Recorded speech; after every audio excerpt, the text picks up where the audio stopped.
Part 1. It is my privilege to enclose herewith Part 1 of the Master Key System. Would you bring into your life more power? Get the power consciousness, more health. Get the health consciousness, more happiness. Get the happiness consciousness. Live the spirit of these things until they become yours by right. It will then become impossible to keep them from you. The things of the world are fluid to a power within man by which he rules them. You need not acquire this power. You already have it. But you want to understand it. You want to use it. You want to control it. You want to impregnate yourself with it so that you can go forward and carry the world before you. Day by day, as you go on and on, as you gain momentum, as your inspiration deepens, as your plans crystallize, as you gain understanding, you will come to realize that this world is no dead pile of stones and timber, but that it is a living thing.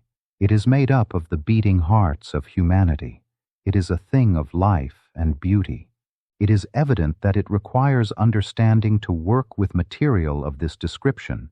But those who come into this understanding are inspired by a new light, a new force. They gain confidence and greater power each day. They realize their hopes and their dreams come true. Life has a deeper, fuller, clearer meaning than before. And now, Part 1. Part 1. That much gathers more is true on every plane of existence, and that loss leads to greater loss is equally true. Mind is creative, and conditions, environment, and all experiences in life are the result of our habitual or predominant mental attitude. The attitude of mind necessarily depends upon what we think. Therefore, the secret of all power, all achievement, and all possession depends upon our method of thinking. This is true because we must be before we can do, and we can do only to the extent which we are, and what we are depends upon what we think.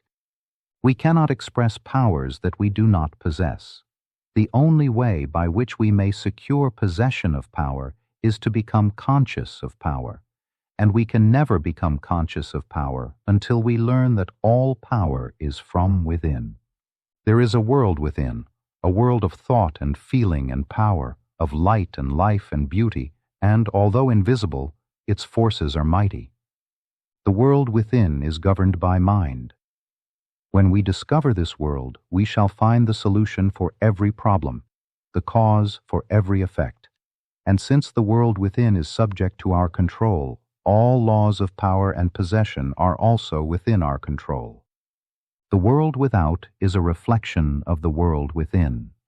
What appears without is what has been found within.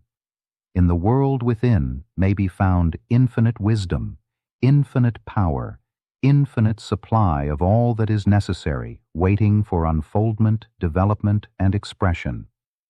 If we recognize these potentialities in the world within, they will take form in the world without.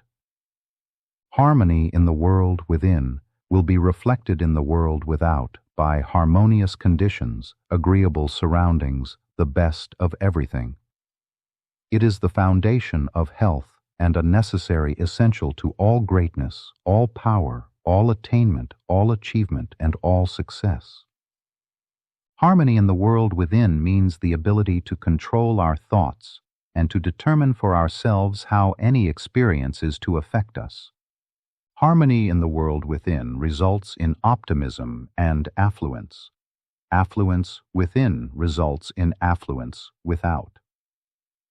The world without reflects the circumstances and the conditions of the consciousness within. If we find wisdom in the world within, we shall have the understanding to discern the marvelous possibilities that are latent in this world within, and we shall be given the power to make these possibilities manifest in the world without. As we become conscious of the wisdom in the world within, we mentally take possession of this wisdom, and by taking mental possession, we come into actual possession of the power and wisdom necessary to bring into manifestation the essentials necessary for our most complete and harmonious development. The world within is the practical world in which the men and women of power generate courage, hope, enthusiasm, confidence, trust, and faith, by which they are given the fine intelligence to see the vision and the practical skill to make the vision real. Life is an unfoldment, not accretion. What comes to us in the world without is what we already possess in the world within. All possession is based on consciousness. All gain is the result of an accumulative consciousness. All loss is the result of a scattering consciousness. Mental efficiency is contingent upon harmony. Discord means confusion. Therefore, he who would acquire power must be in harmony with natural law. We are related to the world without by the objective mind. The brain is the organ of this mind, and the cerebrospinal system of nerves puts us in conscious communication with every part of the body. This system of nerves responds to every sensation of light, heat, odor, sound, and taste. When this mind thinks correctly, when it understands the truth, when the thoughts sent through the cerebrospinal nervous system to the body are constructive, these sensations are pleasant, harmonious. The result is that we build strength, vitality, and all constructive forces into our body. But it is through this same objective mind that all distress, sickness, lack, limitation, and every form of discord and inharmony is admitted to our lives. It is therefore through the objective mind, by wrong thinking, that we are related to all destructive forces. We are related to the world within by the subconscious mind. The solar plexus is the organ of this mind. The sympathetic system of nerves presides over all subjective sensations, such as joy, fear, love, emotion, respiration, imagination, and all other subconscious phenomena. It is through the subconscious that we are connected with the universal mind and brought into relation with the infinite constructive forces of the universe. It is the coordination of these two centers of our being and the understanding of their functions which is the great secret of life. With this knowledge, we can bring the objective and subjective minds into conscious cooperation and thus coordinate the finite and the infinite. Our future is entirely within our own control. It is not at the mercy of any capricious or uncertain external power. All agree that there is but one principle or consciousness pervading the entire universe, occupying all space, and being essentially the same in kind at every point of its presence. It is all-powerful, all wisdom, and always present. All thoughts and things are within itself. It is all in all. There is but one consciousness in the universe able to think, and when it thinks, its thoughts become objective things to it. As this consciousness is omnipresent, it must be present within every individual. Each individual must be a manifestation of that omnipotent, omniscient, and omnipresent consciousness. As there is only one consciousness in the universe that is able to think, it necessarily follows that your consciousness is identical with the universal consciousness, or, in other words, all mind is one mind. There is no dodging this conclusion. The consciousness that focuses in your brain cells is the same consciousness which focuses in the brain cells of every other individual. Each individual is but the individualization of the universal, the cosmic mind. The universal mind is static or potential energy. It simply is. It can manifest only through the individual, and the individual can manifest only through the universal. They are one. The ability of the individual to think is his ability to act on the universal and bring it into manifestation. Human consciousness consists only in the ability of man to think. Mind in itself is believed to be a subtle form of static energy, from which arises the activities called thought, which is the dynamic phase of mind. Mind is static energy. Thought is dynamic energy, the two phases of the same thing. Thought is therefore the vibratory force formed by converting static mind into dynamic mind. As the sum of all attributes are contained in the universal mind, which is omnipotent, omniscient, and omnipresent, these attributes must be present at all times in their potential form in every individual. Therefore, when the individual thinks, the thought is compelled by its nature to embody itself in an objectivity or condition which will correspond with its origin. Every thought, therefore, is a cause and every condition an effect. For this reason, it is absolutely essential that you control your thoughts so as to bring forth only desirable conditions. All power is from within and is absolutely under your control. It comes through exact knowledge and by the voluntary exercises of exact principles. It should be plain that when you acquire a thorough understanding of this law and are able to control your thought processes, you can apply it to any condition. In other words, you will have come into conscious cooperation with omnipotent law, which is the fundamental basis of all things.